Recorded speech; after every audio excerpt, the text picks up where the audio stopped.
Good evening, everyone, and welcome to the Norwegian Commercial Club. I will now turn it over to our president, Debbie Larson. Welcome, everyone, to the second virtual Norwegian Commercial Club meeting. I'm Debbie Larson, the president of Norwegian Commercial Club. Today is October 22nd. Hopefully, we have ironed out the problems that kept you from seeing us last month live, but we are pleased to see so many people watch the Norwegian Commercial Club meeting from September 24th. During the rest of 2020 and until restrictions are changed by the governor, we will be live streaming the NCC meetings, or you can watch it anytime on our NCC YouTube channel if you search for Norwegian Commercial Club. We wish we could be together, but until that time, we are striving to bring you some great speakers from all over the country and even all over the world. We will now observe a moment of silence, followed by the ringing of the bell in memory of members who have passed away since we last met. Tonight, we remember John Frodesen.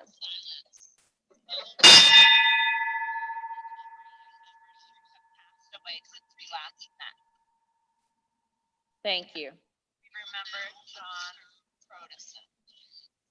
I asked past President Dean Modis to lead a committee in updating our NCC website. Dean, with the help from Tim Hunter, has given the website a lot of new features. Please check it out with the updated information at www.norwegiancommercialclub.org. Thank you, Dean, for heading this up and for all your hours you have spent working on it. The members section, password protected, will be sent out later by email. There's a new format of the members list. And I know that Corey's going to talk more about this, but when you click it, it takes you to a page that says guest, which is where you will enter the password that we send you. Please take a look and make sure that all the information on there is correct about you. There's been a tab added with the virtual meeting YouTube link so that you can find this meeting in the future by going to our website. Now I'm going to have our treasurer, Corey Nelson, talk to you more about some of these features on our website. Welcome, Corey. Thank you. All right, so like Debbie said, I never knew we had a web developer in the club, but as it turns out, Dean Modis is jack of all trades, I guess. But anyway, so yeah, as Debbie said, we got this new website. It's got a lot of great new red buttons on it. The best thing about it is you can renew your membership directly online, and you can pay via credit card. It's really easy. You'll see a membership renewal button. You just click that button. It takes you to just a simple little form that you fill in your name. And then there's a PayPal button at the bottom. You hit that. You don't need a PayPal account. You can just enter directly your credit card in there and it'll charge. And then everything's tracked as well. So we'll have a report that'll have all your information in there that shows that you paid. So it's a fantastic feature. But also on that website, there's a lot of other great new stuff too. You'll find pictures, new videos on there. You'll find all these videos that we're making here. It's quite the thing. So, and we'll keep adding to it as well. So it'll be a great new resource as we move forward. So again, I just want to I'll close out by saying I appreciate everybody paying their dues so far. If you haven't yet, please check out the website and you can pay directly on there, and we can get everybody taken care of. Because the club's really relying on that membership dues, particularly this year, to get through. So thank you, appreciate it. And back to Debbie. Thank you, Corey.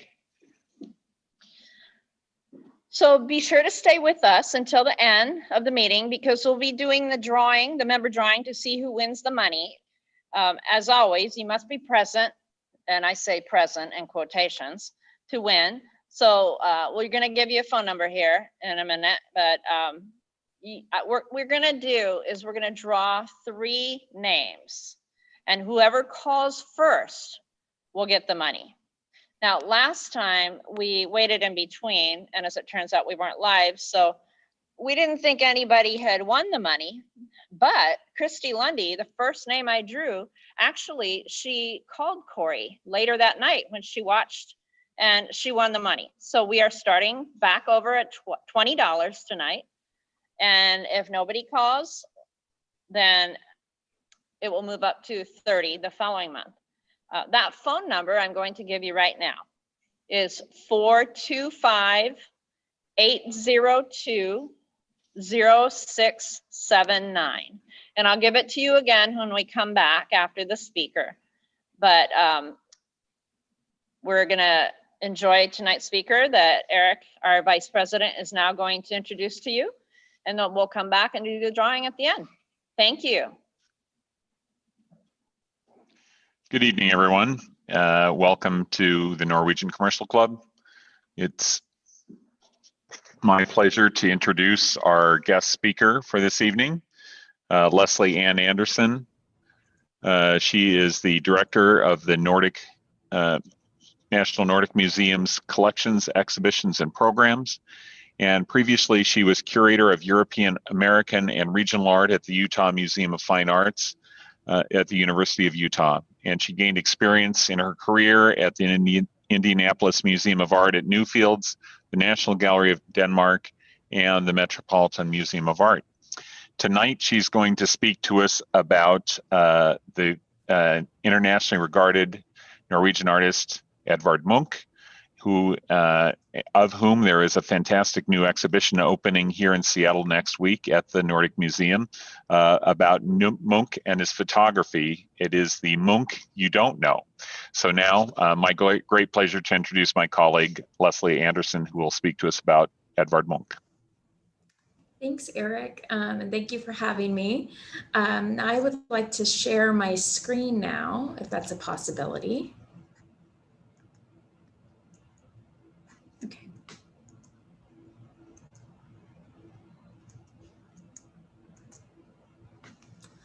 So you are looking here at Edvard Munch's self-portrait photography, and we'll see a number of those shortly. But I just wanted to tell you a little bit about the exhibition before we get into some details. So this exhibition is called The Experimental Self, Edvard Munch's photography, where we are well versed in his paintings and his prints, no doubt. But this is a tremendous body of work that was not exhibited during the artist's lifetime. And we were so excited to be able to share it with our audience here in Seattle. And through virtual programming, share it even more broadly than that.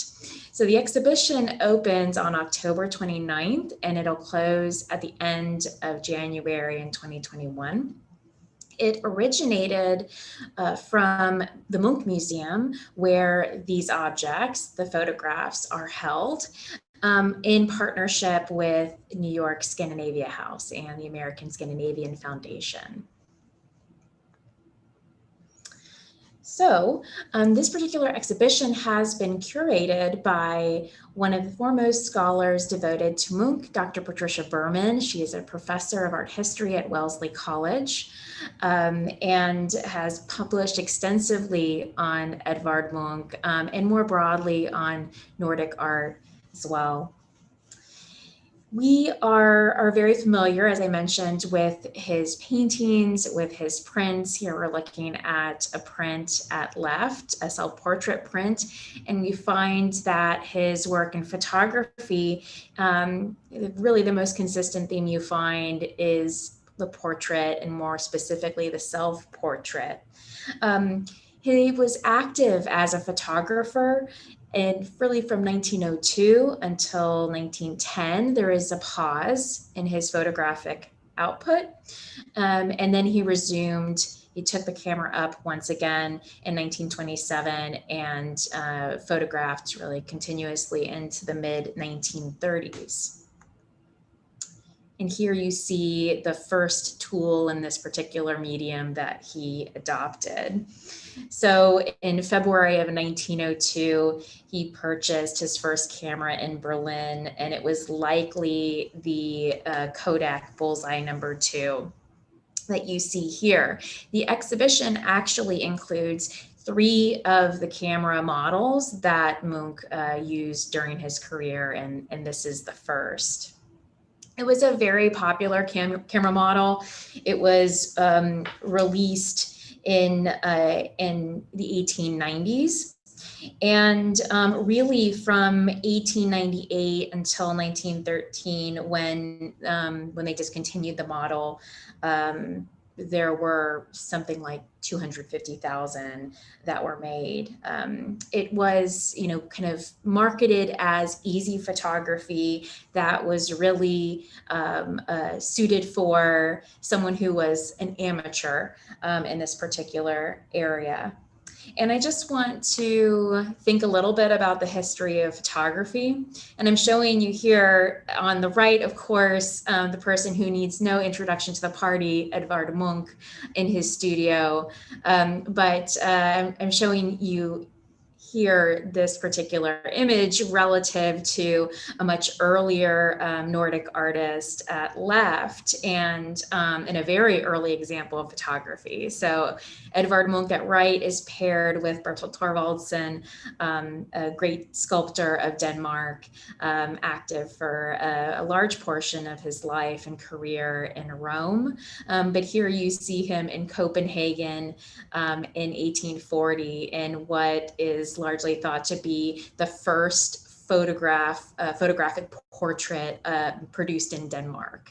So you see it reserved for a very high profile figure, an artist, just like Munch, but these images are quite different in a number of ways.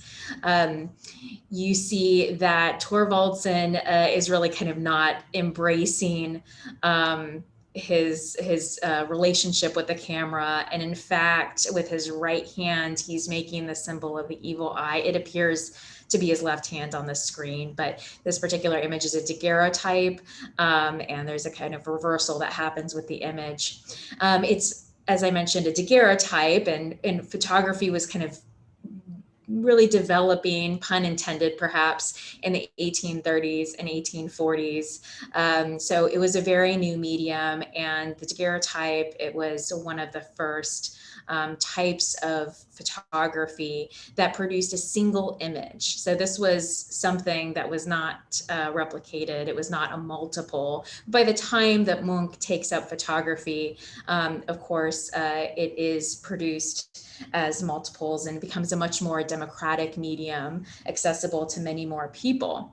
Also in the interim, between this image that was produced of Thorvaldsen and this by another photographer, and Munch's self-portrait here that you see in his studio, you no longer had to be skilled in chemistry to really take up photography.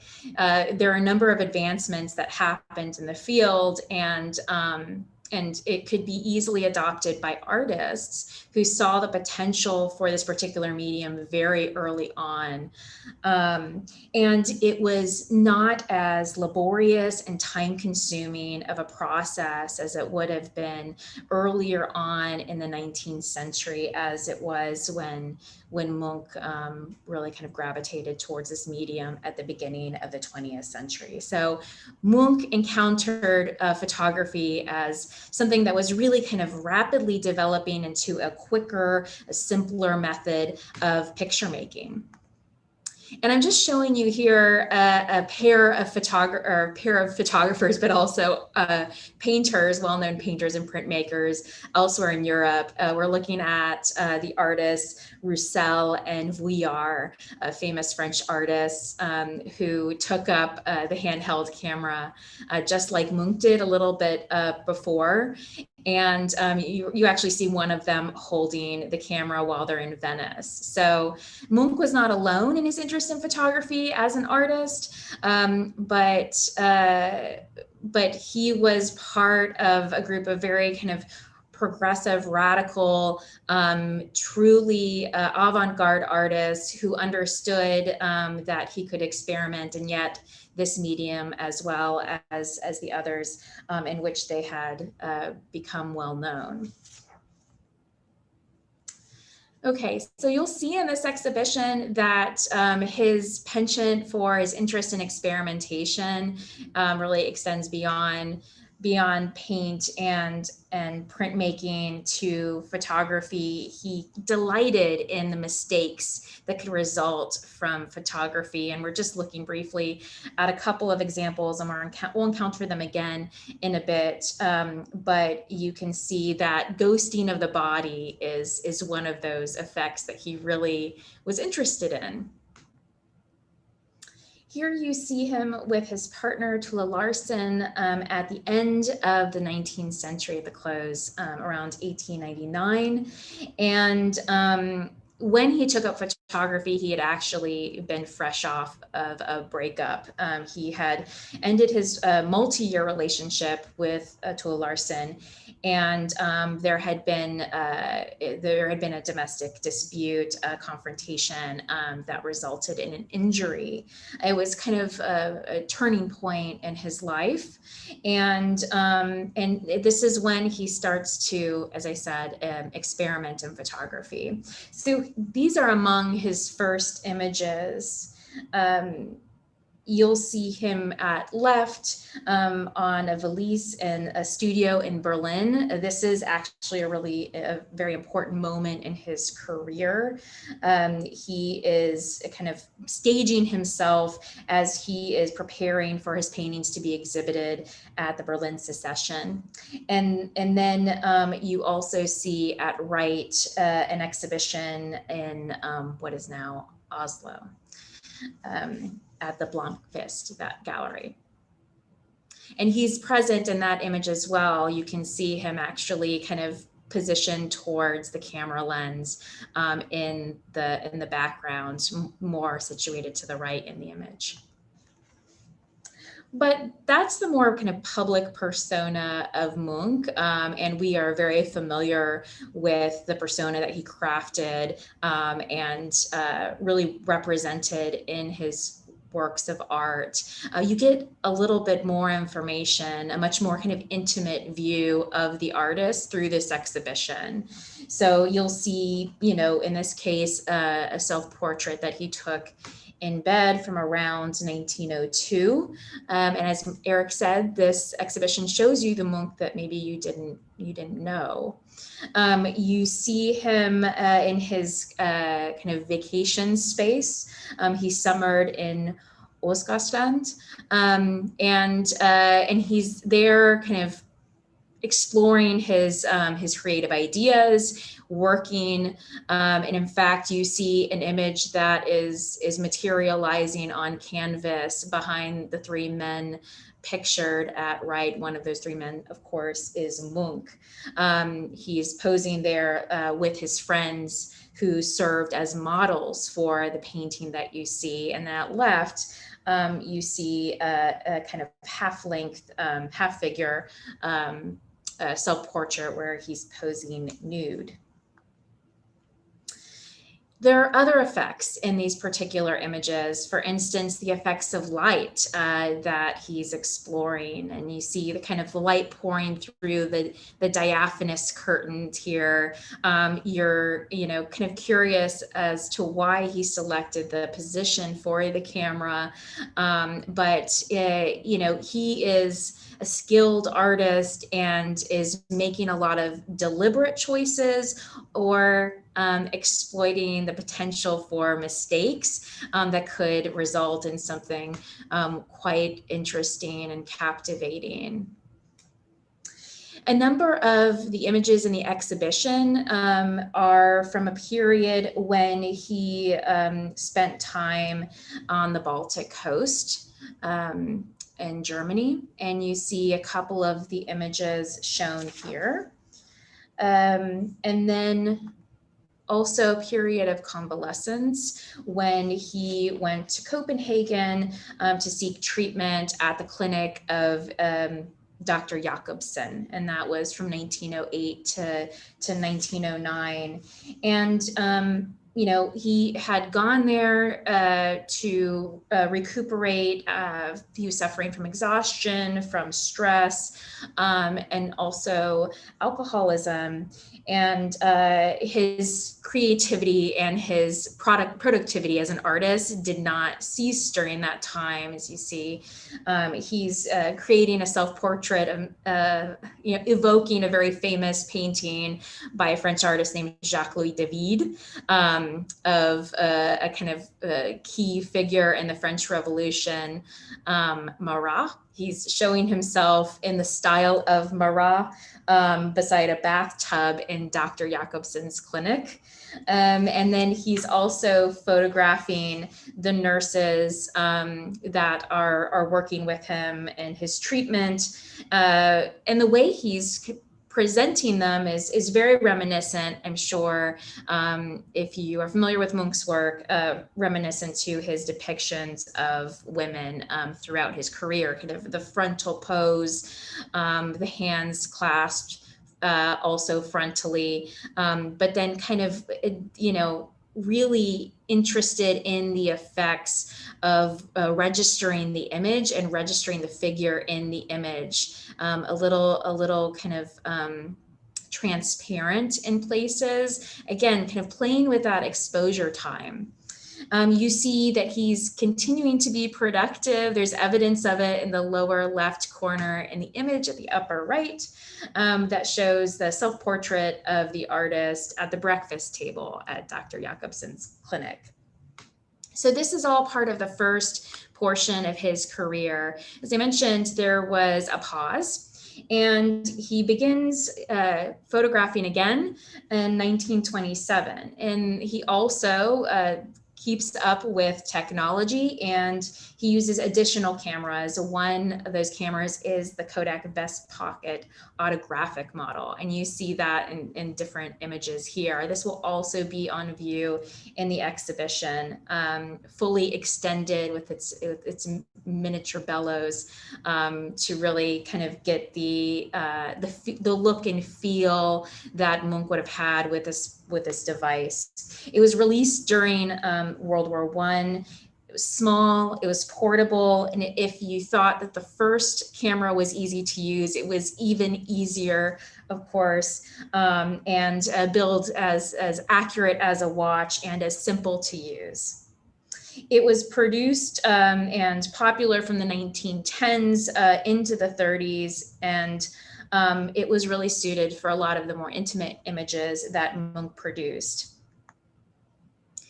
And some of his work reminds us perhaps of our own photographic work, maybe with our cameras on our phones. But you see here that the subject in this case is his dog at his space at Elkeli. And he's also present in this image. If you look closely, there is a shadow that's registered. A self-portrait is in fact included at right with his dog. And in fact, this period was really conducive to producing a number of selfies. You see just a sampling here, just 3 here. And I should note that in the late spring of 1930, he suffered a hemorrhage in his right eye, which compromised his vision. And it's interesting in how he used the camera as kind of a surrogate for that eye, but he was really kind of forced to use or favor his left eye during this time. So it was during this time that he took a number of selfies that you'll see in the exhibition. And some of them are playful, as in the picture of his dog that we just saw that really has a kind of more playful approach. And some are much more serious. You can see that he's actually kind of creating a pose or facial expression that reminds us of the very familiar duck face that we might have encountered on Instagram today.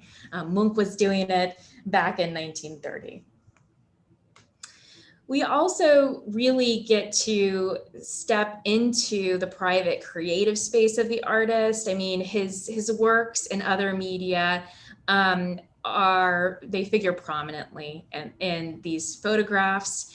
They are pictures within pictures, and his studio and spaces where he exhibited do as well. So here you just see a couple from the early 1930s in his winter studio in Italy.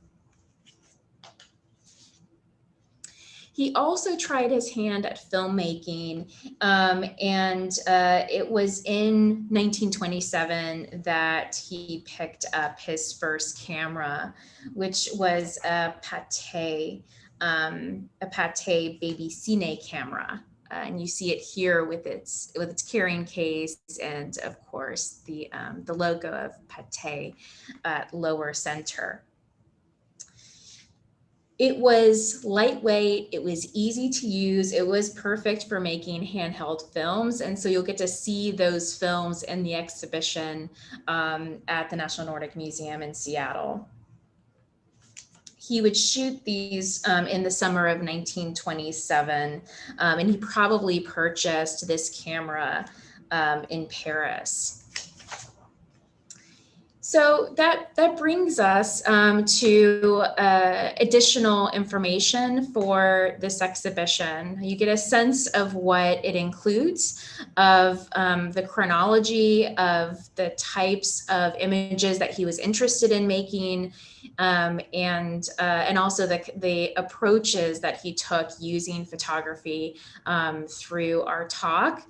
But there's so much more to explore with Munch, and there will be, really rich interpretive text that was written by the curator of the exhibition, Dr. Patricia Berman, which will be complemented by a series of really interesting programs, all available virtually. The first is coming up on October 29th. It's a lecture with the exhibition's curator.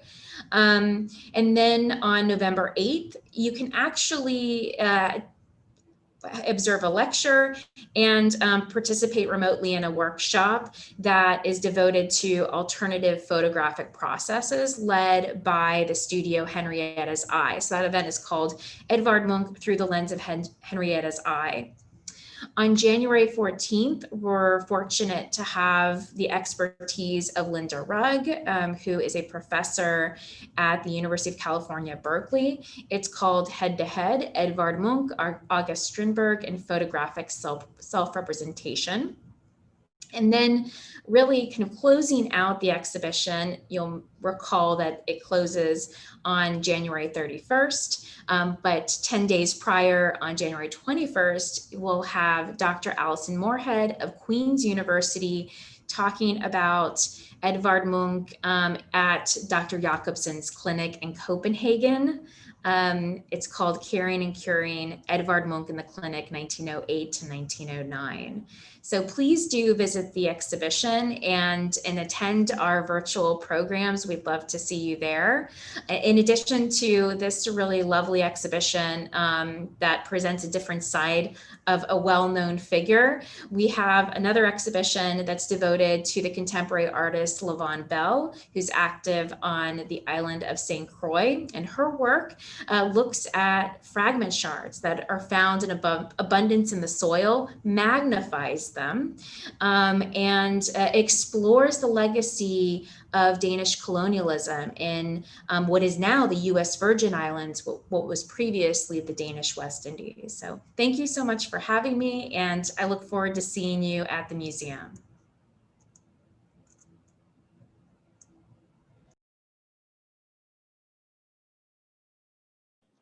Thank you, Leslie. And if anyone has any questions for Leslie, please put those in the chat.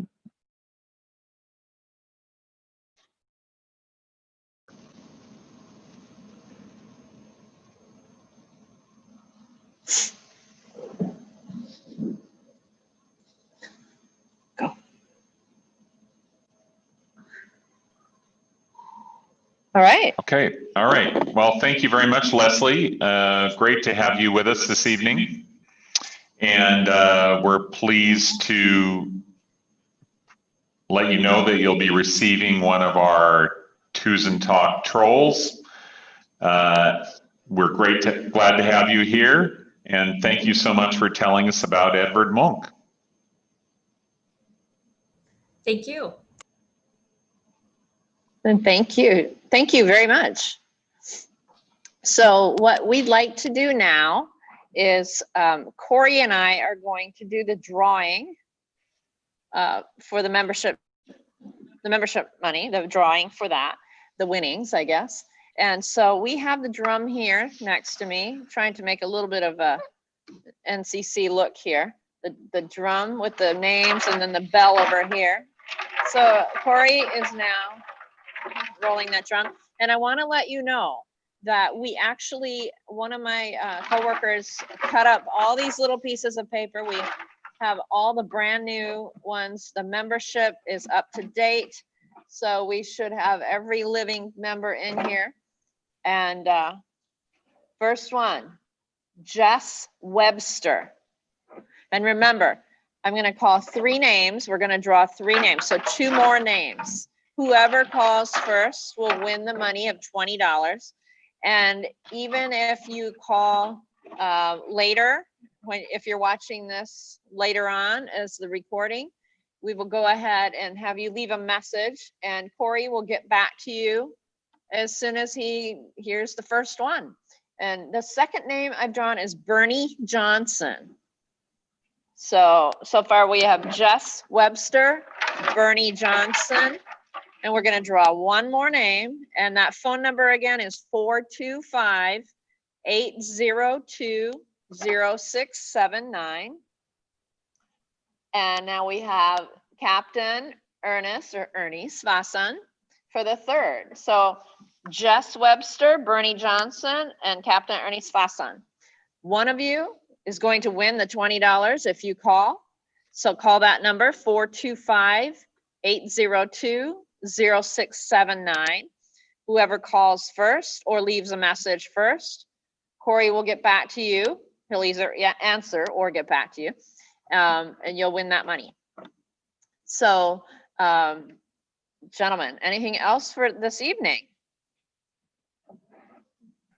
I just want to let everybody know about our meeting for November. It will be on November 12th, and we will have Professor Lotte Gavel-Adams, Professor Emeritus from the University of Washington, who will be giving us a talk about trolls. Everything you wanted to know about trolls. Let's see that troll again. That's what we give away to our speakers, so he's going to get one of those after talking about them. All right. Well, thank you so much, Eric. And thank you, everyone, for tuning in. Just for future, we are going to suggest that you go to YouTube and type in the search for Norwegian Commercial Club. That's going to be your best way of seeing this live. So we're going to keep working on this, and see you back here on the 12th of November. That's because Thanksgiving is, of course, the 4th Thursday, so we won't be doing it then. We're going to do it a couple weeks early. So we're going to be seeing you back here sooner than later. Everybody have a good evening. And